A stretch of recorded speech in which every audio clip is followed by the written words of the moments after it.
Welcome back to Everything Anything Computing. In today's video, I'll be demonstrating how I captured this simple animation featuring a leaping creature, possibly a sheep or a goat, I'm not entirely sure. To memorize various Blender commands, I often seek reference images. For this episode, I stumbled upon a captivating low-poly sheep on a hill by searching Pinterest low-poly on Google. After saving the image to my Blender work folder, I launched Blender to begin the creative process. Upon opening Blender, you are presented with a concise menu. Opt for the general setting. This takes you to the Blender Workspace, typically equipped with a camera, light, and a default cube. Now, let's integrate the reference image into Blender. Use either Shift-A or navigate to the top right corner menu and select Add Image Reference. Before that, clear the workspace by deleting the default cube, camera, and light. Split the screen to dedicate one side to the reference image and the other to your work area. Move the reference image along the y-axis from the view of the working screen using hotkey G. On the working screen, add a cube. We'll begin with this basic shape.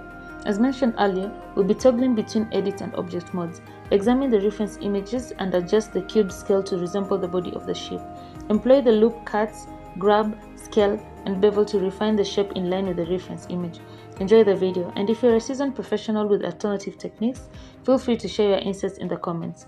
Thank you for joining me, and I hope you find the tutorial enjoyable. Stay tuned for an upcoming video.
Stay tuned, hit the subscribe button, and be ready for more exciting content. Goodbye for now.